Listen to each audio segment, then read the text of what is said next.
Bienvenidos a Charlas en la U, el programa de opinión de la Universidad del Valle. La Cámara de Comercio de Cali es una de las instituciones más importantes de la región.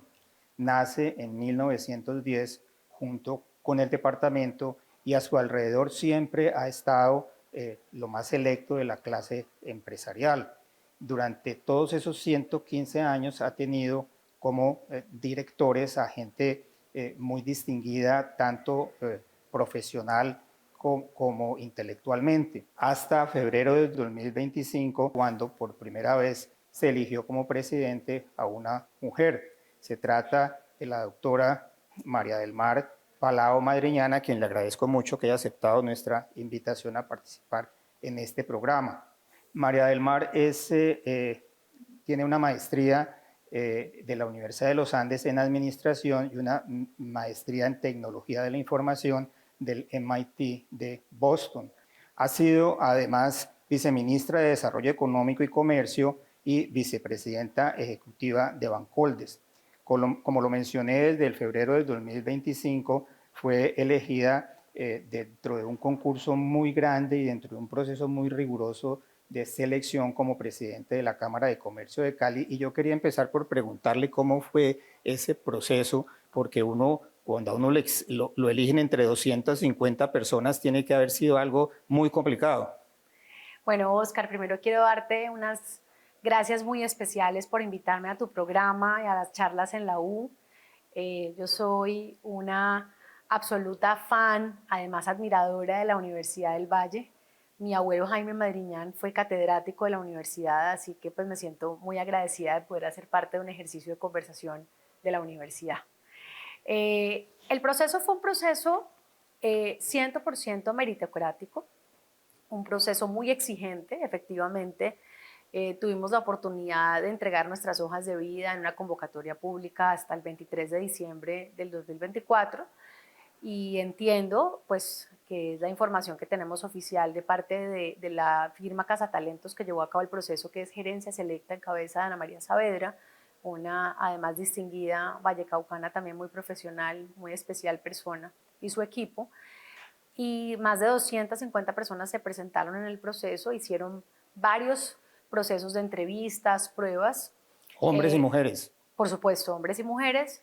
El proceso tuvo dos etapas. Una primera etapa con corte el 15 de enero de este año, donde se tomó una decisión dentro de los candidatos que cumplieran con el perfil que se buscaba por parte de la Junta Directiva.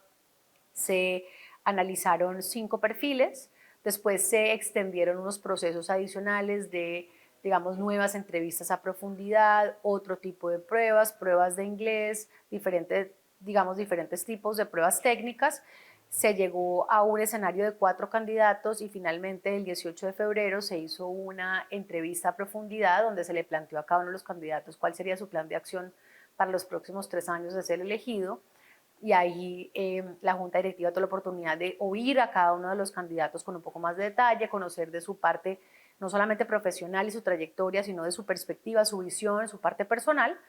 Y finalmente el 19 de febrero me dan la noticia sobre las 10 de la mañana más o menos que he sido elegida como la primera presidente mujer de la Cámara de Comercio. Usted ha ocupado unos cargos públicos muy importantes y sin embargo se define usted misma como una emprendedora. ¿Cuál ha sido su trabajo como emprendedora? ¿En qué ha trabajado empresarialmente? Pues sí, yo tuve, digamos, un recorrido bonito. Yo estuve como investigadora y docente de la Universidad de los Andes durante mi paso por la universidad. Yo alcancé a hacer 2 carreras y maestría dentro de la Universidad de los Andes y ahí tuve la oportunidad de profundizar en el mundo de la academia, de la mano, digamos, de personas que para mí fueron importantes en esa primera etapa, Alejandro Gaviria y Raquel Bernal, ambos ex rector y actual rectora de la universidad. Entonces tuve el privilegio de trabajar de la mano de 2 rectores de la universidad, que eso fue, digamos, un aprendizaje relevante. Después entro en el mundo empresarial de la mano de la Asociación Nacional de Empresarios de Colombia, con un mentor y líder importante que conoce muy bien el mundo empresarial y entendía muy bien el mundo de lo público y de lo político, que es Luis Carlos Villegas. Y fue para mí, digamos, un gran mentor de mi vida en el mundo privado. Entendí mucho de digamos, de la problemática empresarial, y me impactó especialmente cuando conversaba con empresarios lo que significaba para ellos cada día reafirmarse como empresarios. Eso me causó, digamos, mucha curiosidad. Siempre me pareció que los empresarios eran algo parecido a unos héroes. Entonces yo dije, en algún momento llegaré allá. De pronto la vida, curiosamente, cuando yo estaba en el año 2012, en algún punto le dije a Luis Carlos Villegas, recuerdo bien, que yo me quería ir a Estados Unidos a seguir, eso fue en el año 2011, ya hemos aprobado el TLC con Estados Unidos, y le dije que yo quería seguir emprendiendo un camino distinto de conocimiento de lo empresarial, y de pronto me pone el reto de ser la directora de estrategia de la ANDI para también pensarnos lo que en ese momento era el proyecto de el mundo industrial del 2020, estábamos en el 2011. Y por cosas del destino, entonces yo me estaba empeñando en entender el mundo privado, y de pronto un día llego a una reunión teóricamente que era sobre el TLC con Estados Unidos en Palacio de Nariño, y resulta que era una audiencia privada con el presidente Santos, donde me dijo que yo iba a ser nombrada viceministra de Desarrollo Empresarial, y yo la verdad pues, pensé que en algún momento tenía que salir de esas cámaras que diga esto es una broma o alguna cosa de ese estilo, pero efectivamente era una pequeña encerrona planeada por el Consejo Gremial Nacional para que efectivamente yo fuera nombrada viceministra. Y entonces pues lo único que atiné a decirle al presidente en su momento es espero no defraudarlo, como lo hice con Luis Carlos Villegas cuando me dio la oportunidad en el año 2008. Entonces pues ese fue mi entendimiento empresarial. Después doy un salto grande, y de pasar por el sector público en dos cargos, como tú lo mencionaste, viceministra de Desarrollo Empresarial y vicepresidente de Bancoldex, tomo la decisión de ponerme las botas, meterme al barro y decir, bueno, entonces ahora sí es mi momento de probar el mundo empresarial, y monté una compañía que se llama Banca Moda, que es una compañía de servicios financieros con tecnología. Eso Es se una podía fintech. clasificar como una pequeña empresa. Por supuesto, un emprendimiento. Ujú. Cuando yo mencionaba que alrededor de la Cámara de Comercio se había reunido siempre toda la clase empresarial, uno se queda con la idea de que son empresarios muy importantes porque manejan empresas muy grandes. Sin embargo, cuando uno revisa el registro mercantil, que es una de las funciones primordiales de la Cámara llevarlo, se da cuenta de que la inmensa mayoría de los miles de empresas que están registradas aquí son microempresas y pequeñas empresas. La idea de la Cámara es estar cerca de la empresa grande, como es una de las misiones, puesto que la empresa es una actividad compleja para desarrollarse, y también del lado de los microempresarios. Pues mira, la importancia que tiene la Cámara de Comercio es que es el lugar que los abraza a todos los empresarios. Nosotros hoy en Cali tenemos 115.000 empresas registradas, pero nosotros también abrazamos de alguna manera como Cámara Coordinadora el suroccidente colombiano, entonces también tenemos ascendencia sobre los empresarios que están en el Valle del Cauca, Cauca, Nariño y Putumayo. Esto es un tema relevante porque nosotros no solamente trabajamos con empresarios, el 97% del tejido empresarial de nuestra región Pacífico son empresas que tienen menos de 400 millones de pesos en activo y venden menos de 1.000 millones de pesos al año. Entonces estamos hablando de, efectivamente de compañías que todavía tienen una estructura muy incipiente. Para no llamarlos micro, que esa fue, digamos, mi primera cruzada narrativa, decidimos que los íbamos a llamar protagonistas del progreso. Y así los he bautizado desde el primer día que me posesioné el 5 de marzo en Porque la son Cámara. finalmente quienes sostienen todo el entablo empresarial, porque son la inmensa mayoría. Así es. Entonces, para no llamarlos micro y para dignificarles su deber social, porque finalmente generar empleo, generar valor, generar ingresos es al final un deber económico y un deber social, los hemos llamado protagonistas del progreso. Entonces, hoy abrazamos a todos esos protagonistas del progreso. Además, estamos totalmente convencidos de que todas las empresas y todas las personas tienen potencial de crecer. Entonces, sobre eso se trata la misión de la Cámara de Comercio de Cali. Cuando usted llega a la Cámara de Comercio, la Cámara tenía tres áreas, o tiene tres áreas orientadas al sector empresarial, que son el fortalecimiento empresarial, emprendimiento e innovación y competitividad. ¿Esas tres áreas se mantienen? Sí, en este momento dentro de nuestra estructura actual nosotros trabajamos en esas dimensiones, pero sobre todo hoy lo que quiero enfatizar es que nosotros trabajamos es por el crecimiento y la densificación empresarial. ¿A qué me refiero con eso? Como las empresas de cualquier tamaño y en cualquier estadio económico tienen potencial de crecer, las estamos apoyando a todas para que puedan seguir efectivamente escalando y potenciando su crecimiento.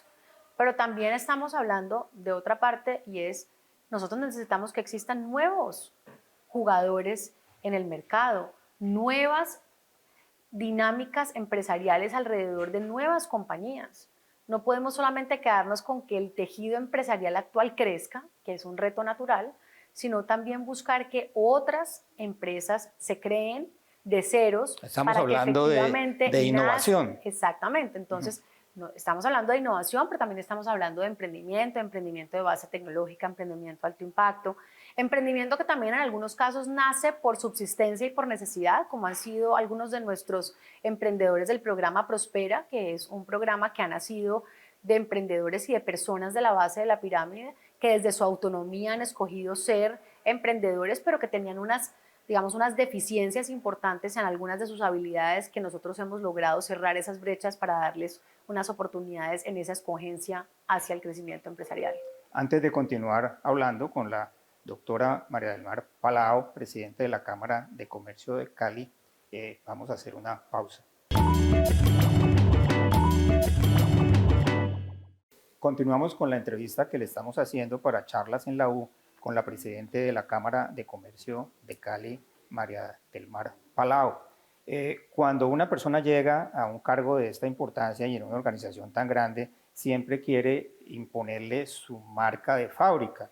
Las organizaciones tienen unas inercias particulares, tienen unas misiones que cumplir, pero siempre desde la dirección es importante que haya como un aire nuevo que revitalice la organización. Yo creo que ese fue uno de los propósitos que tenían en mente las personas que la escogieron. ¿Cuál es ese aire de renovación que usted quiere imponerle a la Cámara? Pues bueno, yo diría que todos venimos a los cargos a poner nuestro ADN personal, sin duda.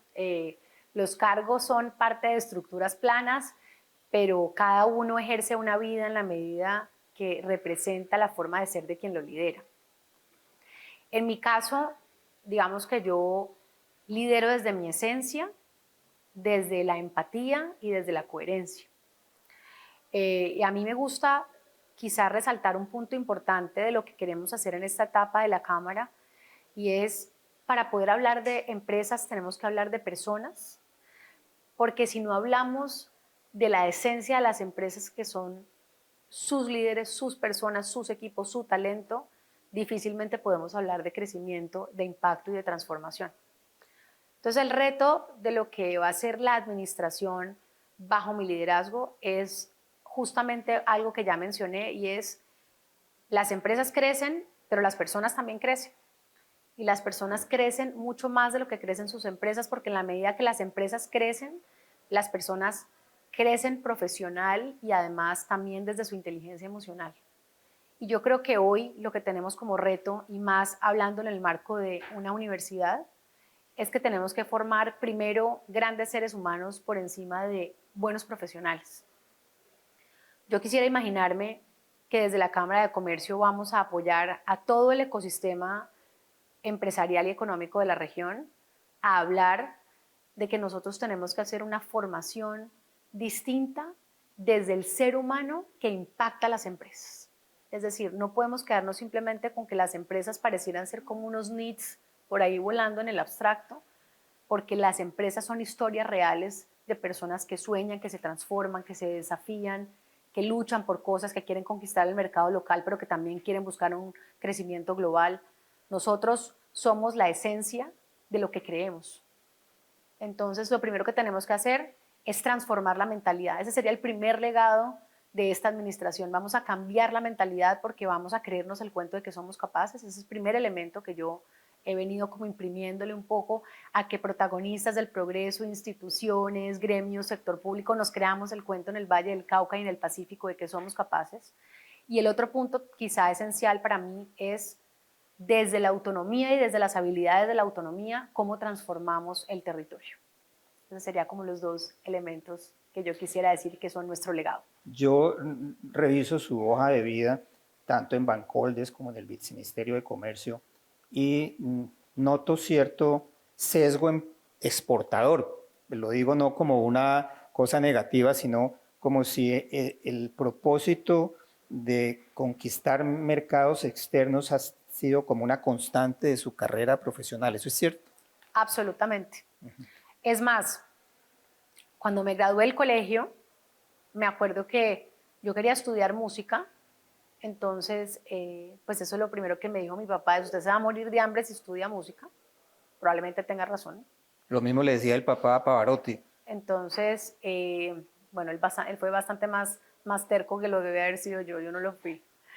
Y en su momento él me dijo, y deberías irte a estudiar a Estados Unidos, y yo de irreverente dije, no, yo me voy a ir a conocer Canadá. Y a partir de ir a vivir Vancouver con una mezcla entre la cultura asiática y la, digamos, norteamericana, pude entender muchas cosas de la oportunidad que tenía el mundo para nosotros en Colombia.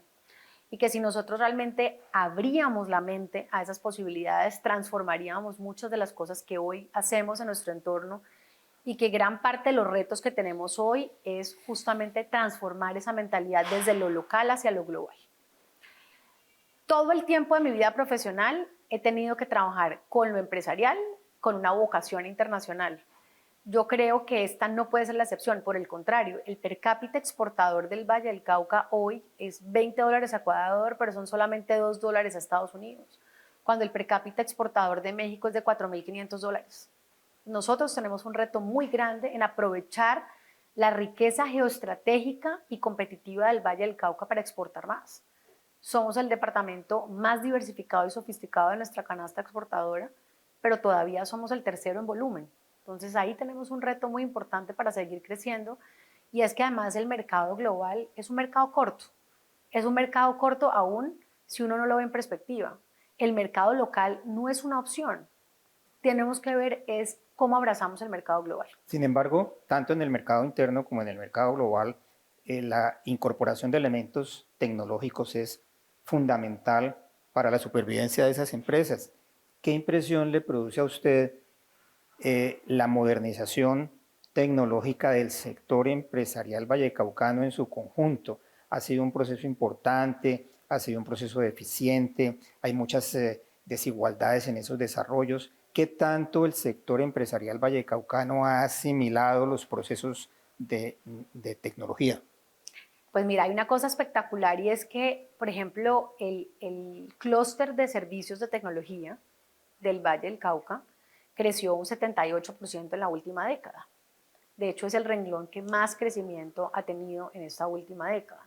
Nosotros hoy tenemos 850 compañías que desarrollan software desde el territorio del Valle, y de las cuales 150 son exportadoras. Eso me parece importante, pero yo me refería más que todo a en qué medida el conjunto del sector empresarial ha asumido esos instrumentos tecnológicos para su desarrollo. A eso voy. Por fuera de los que su propósito principal es ese. Claro, a eso voy. Pero el hecho de tener nosotros un clúster de servicios tecnológicos tan potente en la región ha permeado prácticamente todos los otros renglones de las actividades económicas vigentes. Entonces, por ejemplo, hoy ya no hablamos de la agroindustria tradicional de la caña, hablamos de bioenergía y hablamos de biotecnología aplicada a estas nuevas energías renovables. Hablamos ya no de hortofrutícolas, sino modelos hortofrutícolas con tecnología, lo que se llama agri-food tech. También tenemos un tema de health tech. Tenemos un modelo de un sistema de salud que atrae turismo de salud. Más de 5.000 personas al año en el Valle del Cauca llegan por un turismo de salud. Nosotros hoy tenemos un sector de salud dinámico gracias al uso de las tecnologías diferenciales en las aplicaciones del sistema de salud. Y así también en los temas de belleza, cuidado personal y otros muchos renglones. Nosotros hoy tenemos una ventaja competitiva alrededor de cómo la tecnología ha permeado la competitividad de las otras industrias paralelas. La Cámara de Comercio ha tenido muchos hijitos. Ha impulsado organizaciones como ProPacífico, Invest Pacific, la Agencia de Desarrollo Tecnológico de la región, que es REDI, el mismo Comité Intergremial. ¿Esos son hijos que ya han crecido y se han ido de la casa, o sigue manteniendo la Cámara una relación muy estrecha con ellos? Bueno, afortunadamente son hijos que se van de la casa, pero nunca dejarán de ser hijos. ¿Sí? Lo que pasa es que afortunadamente para mí ya tienen suficiente autonomía. Entonces, nosotros lo que tenemos que hacer es abrazarlos, apoyarlos, mantener la coherencia y obviamente que se alineen con la estrategia y el propósito superior que tiene la Cámara de Comercio. Pero yo creo que la gran virtud que tiene hoy esa estructura de la Cámara de Comercio en su evolución es justamente haber creado esos diferentes sistemas que tienen por objetivo impactar diferentes sectores del, digamos, del modelo empresarial y que no los podríamos haber hecho todos directamente desde el equipo exclusivo que tenemos en la Cámara de Comercio. Creo que esa especialización ha sido fundamental. Se ha tratado de organizar una trilogía, diría yo, entre la universidad, la empresa y el Estado, para, entendiendo que sin esos tres elementos es muy complicado crear un entorno empresarial innovador y próspero. ¿Qué tan fuerte ve usted esas relaciones que hoy existen entre la academia, el Estado y el sector privado? Yo creo que es muy relevante la relación que tenemos hoy entre el sector privado, la academia y el Estado. Y eso lo vemos, por ejemplo, reflejado en los comités rectores de educación que tenemos liderados por ProPacífico, donde participamos efectivamente los líderes de las universidades, el sector público en su conjunto, alcaldía, gobernación, diferentes alcaldías también, y nosotros también, obviamente como Cámara de Comercio, articulando la vocería de los empresarios con la participación también de otros gremios relevantes del territorio. ¿Por qué es importante la conversación con las universidades? Porque efectivamente las compañías son su talento. Y si nosotros no tenemos una articulación permanente y una conversación permanente de cuáles son las tendencias que vienen del sector productivo hacia el sector académico, no tendremos la pertinencia en la educación que siempre se requiere para que tengamos un sector educativo más relevante y con una formación destacada para nuestros estudiantes. Entonces, yo diría que es una relación casi simbiótica y permanente que tiene que haber entre estos actores y hoy tenemos una gran ventaja porque la conversación entre estas administraciones locales que tenemos hoy en este momento en la coyuntura del Valle del Cauca, la Cámara de Comercio y las universidades es privilegiada. Los empresarios se duelen y se quejan de que los profesionales que producen las universidades no son los profesionales que las empresas requieren. ¿Qué tipo de innovaciones o de modificaciones propondría usted al sector académico para que esas brechas se cierren? Bueno, me encanta esa pregunta porque acabo de decirte que una de las cosas que a mí me encantaría que fuera un legado de esta administración es trabajar por ese fortalecimiento de las habilidades desde la autonomía para que estos más de 100.000 jóvenes que tenemos hoy en el territorio graduándose del bachillerato encuentren diferentes oportunidades en el territorio, ya sea para escoger educarse para emplearse, educarse para formar o educarse para autoemplearse, es decir, para efectivamente crear un modelo de negocio nuevo y una oportunidad nueva. Siento que las universidades tienen una visión y un foco académico correcto, pero quizá hay un espacio enorme de un vacío que yo creo que no es una responsabilidad propiamente ni de las universidades ni del Estado, quizá podría ser más de los privados, pensando en un modelo dual como el que tienen hoy los suizos y los alemanes, donde los jóvenes que se gradúan de los colegios tienen dos caminos muy claramente definidos, ambos muy competitivos para ser exitosos. Una opción es hacer un modelo académico, y de hecho ellos los llaman académicos, aquellos que hacen un programa formal en una universidad o en un ejercicio superior, que son cursos de más de 2 años, incluso de 4 o 5 años con intensidad, hasta que pueden llegar hasta los niveles doctorales y postdoctorales. Otro camino es el camino de lo que ellos llaman los profesionales, que son los profesionales o en el caso de nosotros, profesionales técnicos que pueden escoger una participación académica distinta, una escogencia académica distinta, donde ellos se van es por un camino de aplicar ciertas habilidades y capacidades mucho más alineadas de la mano de un ejercicio de aplicación casi que en simultáneo con el modelo profesional laboral. Entonces ese joven entra a un trabajo, le piensan a poner unos retos y su modelo académico es 20% en las aulas, 80% en las empresas y los vas formando desde el principio para que efectivamente vayan teniendo esa educación muy adaptada a esas necesidades propias de ese ejercicio productivo en el caso de una empresa o de una industria específica. El SENA hoy tiene esa posibilidad Sin embargo, la capacidad que tiene el Estado en general, no solamente el SENA, el Estado en general para responder de forma dinámica a esas necesidades es mucho más lenta de lo que lo podría hacer el sector privado si ese modelo dual es liderado por el sector privado. Entonces, lo que yo considero es que la academia, muy de cerca de su experiencia, unido con, por ejemplo, la Cámara de Comercio y apoyado con empresarios de la región que creen que el modelo educativo es revelador y transformador, podríamos empezar a hablar de esa forma de crear habilidades para la autonomía y cómo apoyamos esto para que los jóvenes encuentren otra forma de cerrar esas brechas que hoy efectivamente tienen para insertarse en las distintas actividades económicas. La Universidad del Valle acaba de cumplir 80 años y una de las fuerzas creadoras de la universidad fue la Cámara de Comercio, precisamente. ¿Qué espera usted para el futuro? Y obviamente su última respuesta es casi la respuesta a lo que le voy a preguntar. ¿Qué espera usted para el inmediato futuro de las relaciones entre la Cámara de Comercio y la Universidad del Valle? Pues mira, yo diría que es una relación de hermandad, porque la universidad de alguna manera hoy está sirviendo como laboratorio experimental para muchos de nuestros protagonistas del progreso que quieren aprovechar no solamente la formación académica para las personas que están obviamente en sus cuerpos no solamente directivos, sino en sus equipos productivos, pero también como laboratorios experimentales para desarrollar nuevos productos, servicios. Eso es lo que hemos visto, además, desde el punto de vista de esa creación de ciencia, tecnología e innovación de la mano de la universidad. Yo creo que la gran oportunidad que tenemos nosotros trabajando privados y academia es que efectivamente hoy las universidades están volcadas al servicio de la actividad productiva y no simplemente las actividades productivas separadas de la academia como si fueran dos mundos paralelos. Desde el momento en que las universidades entendieron que hay que formar personas para tomar decisiones desde su autonomía en lo que quieren fortalecerse, ya sea para tener un trabajo o para ser independientes o para transformar la realidad de su entorno, creo que ya es una realidad que nos pone a conversar distinto a como lo hacíamos históricamente en otras etapas. Ambos hemos evolucionado y estoy segura que la universidad, que además es la universidad en el corazón de todos los vallecaucanos, nos seguirá dando mucho apoyo.